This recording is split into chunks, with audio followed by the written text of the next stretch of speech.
चरणकमलेभ्यो नमः समस्ताल्वाराचार्येभ्यो नमः पूर्वाचार्येभ्यो नमः श्री ओम जगज्जनन्यै श्री पार्थिवरादिभ्यै नमो नमः।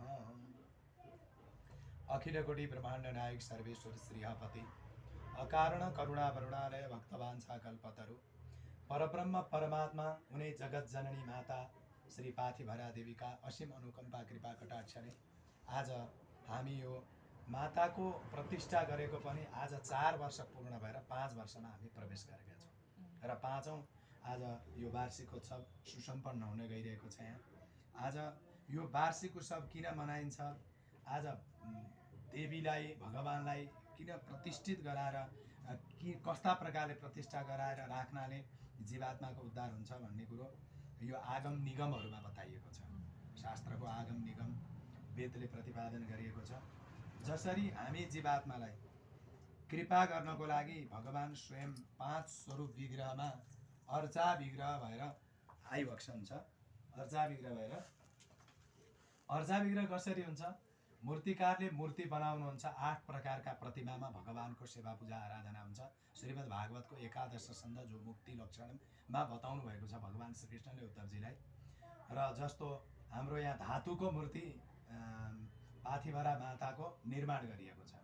अब त्यो मूर्ति मात्रै बनाएर भगवानको सेवा पूजा आराधना त हुँदैन।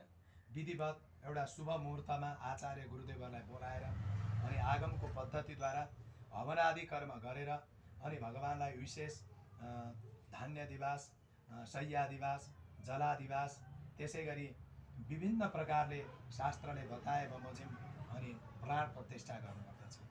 र विधिवत आचार्यहरूले आगम पद्धतिद्वारा यस नूतन मूर्तिमा अब बीज मन्त्रहरू आम ह्रीम क्रीम यम रम लम सम सम सम सोहम यस्ता अनेक प्रकारका बीज मन्त्रहरूद्वारा अनि त्यसै गरी वेदका मन्त्रहरूद्वारा अनि त्यसै गरी प्राण प्रतिष्ठाका मन्त्रहरूद्वारा अनि यो नूतन मूर्तिमा हे देवी अब हजुरको जिह्वा, प्राण, इन्द्रिय, वाक, चक्षु, त्वचा, श्रवणेन्द्रिय शक्ति, चक्षुरेन्द्रिय शक्ति यी सबै प्रवेश गरून्। हजुर इह गच्छन्तु, इह तिष्ठन्तु, चिरम जीवन्तु भनेर यी इत्यादि मन्त्रहरूले देवीलाई वा भगवानलाई जुन भगवानको जुन देवताको आज प्रतिष्ठा गरिन्छ तत् देवताको आह्वान गरेर अनि त्यसमा हृदयमा प्राण इन्द्रिय मनहरूलाई आचार्यहरूले आगम पद्धतिको मन्त्रद्वारा त्यहाँ प्रवेश गराइबक्सनुहुन्छ। र यसरी विधिवत स्थापना गरिएको 1 दिने, 3 दिने, 5 दिने, 7 दिने, 9 दिने, 10 दिनेसम्म प्राण प्रतिष्ठा हुने यस्ता प्रकारका विधानहरू छन्। अब कस्ता प्रकारले कसरी कहाँ कसरी गरिन्छ भने अब एकै दिनमा पनि हामीहरूले यहाँ आजभन्दा 5 वर्ष अगाडि 4 वर्ष पूर्ण भएको छ।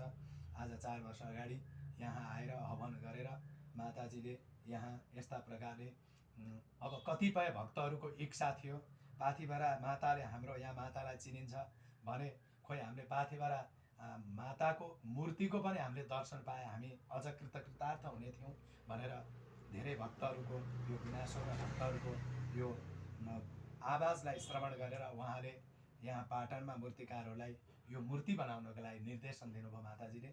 र उहाँले मूर्ति बनाएर ल्याएर अब मूर्ति त्यत्तिकै राख्नु हुँदैन, आगम पद्धतिद्वारा विधिवत प्राण प्रतिष्ठा गरेर अनि देवीलाई त्यहाँ मूर्तिमा आह्वान गरेर अनि विधिवत भगवानको सेवा पूजा आराधना भोग सबै गर्नुपर्दछ।